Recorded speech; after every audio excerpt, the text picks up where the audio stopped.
கற்றது உலகளவாகவும் கல்லாதது கைமட்டளவாகவும் இருக்கிறது. Hello everyone, எல்லாரும் எப்படி இருக்கீங்க? நல்லா இருக்கீங்களா? இந்த வீடியோ உங்ககிட்ட பேசுகிற டாபிக் என்ன அப்படின்னு பார்த்தீங்கன்னா, இன்னைக்கு வந்து தமிழ்நாடு அமைச்சரவை வந்து விரிவாக்கம் நடத்தப்பட்டிருக்கு, விரிவாக்கம் செய்யப்பட்டிருக்கு. அதில் நிறைய பேருக்கு வந்து மினிஸ்ட்ரி பதவிகள் கொடுத்துருக்காங்க, நிறைய மினிஸ்டர்ஸ் வந்து பதவி ஏற்றுருக்காங்க.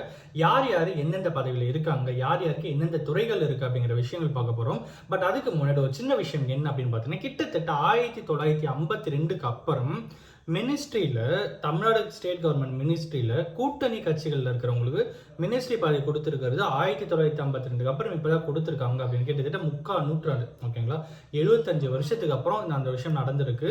யார் யாருக்கு என்னென்ன பதவிகள், யார் யாருக்கு என்னென்ன துறைகள் அப்படிங்கிறத பார்க்க போகிறோம். ஸோ ஃபர்ஸ்ட் வந்து கே செங்கோட்டையன் அவர்கள், அவருக்கு வந்து வருவாய் மற்றும் பேரிடர் மேலாண்மை துறை. ஸ்ரீநாத் அவர்கள், அவருக்கு வந்து மீன்வளம் மற்றும் மீனவர் நலத்துறை. எஸ் கமலி அவர்கள், அவங்களுக்கு வந்து கால்நடைத்துறை. சி விஜயலட்சுமி அவர்கள், அவங்களுக்கு வந்து பால்வளத்துறை. ஆர் வி ரஞ்சித்குமார் அவர்கள், அவங்களுக்கு வந்து வனத்துறை. வினோத் அவர்கள், அவங்களுக்கு வந்து வேளாண் மற்றும் உழவர் நலத்துறை. ராஜீவ் அவர்கள், அவங்களுக்கு வந்து சுற்றுச்சூழல் மற்றும் காலநிலை மாற்றத்துறை. பி ராஜ்குமார் அவர்கள், அவங்களுக்கு வந்து வீட்டு வசதி மற்றும் நகர்ப்புற வளர்ச்சித்துறை. வி காந்திராஜ் அவர்கள், அவங்களுக்கு வந்து கூட்டுறவுத்துறை. பி மதன் ராஜா அவர்கள், அவங்களுக்கு வந்து சிறு குறு நடுத்தர தொழில்துறை. அப்புறம் வந்து கே ஜெகதீஸ்வரி அவர்கள், அவங்களுக்கு வந்து சமூக நலத்துறை. எல் ராஜேஷ்குமார் அவர்கள், அவங்களுக்கு வந்து சுற்றுலாத்துறை. எம் விஜய் பாலாஜி அவர்கள், அவங்களுக்கு வந்து கைத்தறி ஜவுளி மற்றும் கதர் துறை. டி லோகேஷ் தமிழ்ச்செல்வன் அவர்கள், அவங்களுக்கு வந்து வணிக வரி மற்றும் பத்திரப்பதிவுத்துறை. ஏ விஜய் தமிழன் பார்த்திபன் அவர்கள், அவங்களுக்கு வந்து போக்குவரத்து துறை. ரமேஷ் அவர்கள், அவங்களுக்கு வந்து இந்து சமய அறநிலையத்துறை. பி விஸ்வநாதன் அவர்கள், அவங்களுக்கு வந்து உயர்கல்வித்துறை. ஆர் குமார் அவர்கள், அவங்களுக்கு வந்து செயற்கை நுண்ணறிவு தகவல் தொழில்நுட்பம் துறை. கே தென்னரசு அவர்கள், அவங்களுக்கு வந்து வெளிநாடு வாழ் தமிழர் நலத்துறை. வி சம்பத்குமார் அவர்கள், அவருக்கு வந்து பிற்படுத்தப்பட்டோர் நலத்துறை. அப்புறம் ஜே முகமது பர்வாஸ் அவர்கள், அவருக்கு வந்து தொழிலாளர் நலன் மற்றும் திறன் மேம்பாட்டுத்துறை. டி சரத்குமார் அவர்கள், அவருக்கு வந்து மனிதவள மேலாண்மை துறை. என் மரியா வில்சன் அவர்கள், அவங்களுக்கு வந்து நிதி திட்டமிடல் மற்றும் மேம்பாட்டுத்துறை. அப்புறம் வந்து 24வது மினிஸ்டர் கே விக்னேஷ் அவர்கள், அவருக்கு வந்து மதுவிலக்கு மற்றும் கலால் துறை அப்படின்ற மாதிரி கொடுக்கப்பட்டிருக்கு.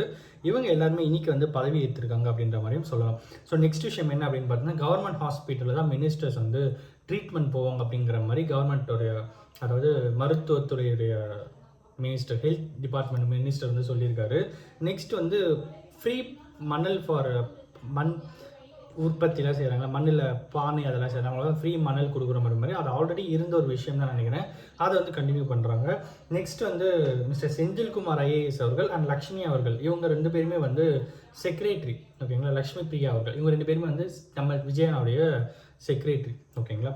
ஸோ தியானலிங்கா என்டர்பிரைசஸ் அப்படின்னு சொல்லிட்டு மதுரையில் ஒரு ஃபேம் இருக்குது. அவங்க என்ன பண்ணியிருக்காங்கன்னா, ஒரு ஃப்ரீ வுட்டன் சேர் வந்து நம்ம சிஎம் விஜயனுக்கு வந்து கிஃப்டாக கொடுத்துருக்காங்க. இதை அக்செப்ட் பண்ணிக்கோங்க, நம்மளுடைய மதுரையில் இருக்கிற தொழில் வந்து வளரணும் அப்படிங்கிற மாதிரியும் உங்களோட அன்பளிப்பாக நான் உங்களுக்கு கொடுக்குறோம் அப்படின்னு சொல்லி கொடுத்துருக்காங்க. நெக்ஸ்ட் முக்கியமான சில அப்டேட்ஸ் என்ன அப்படின்னு பார்த்தீங்கன்னா, சவுக்கு சங்கர் அவர்கள் மேலே இருந்த குண்டாஸ் வந்து ரத்து பண்ணியிருக்காங்க. அவர் மேலே வேறு ஏதாவது வழக்குகள் நிலுவையில் இல்லாத பட்சத்தில் அவர் சீக்கிரமாக ரிலீஸ் ஆவார். இஃப் இன்கேஸ் அது நிலுவையில் இருக்கிற பட்சத்தில் அதில் அவர் வந்து ஜாமீன் வாங்கி வெளியே வர மாதிரி இருக்கும். நெக்ஸ்ட் விஷயம் வந்து கூடிய சீக்கிரம் வெள்ளை அறிக்கை கொடுக்கப்படும் அப்படின்ற மாதிரி சொல்லியிருக்காரு.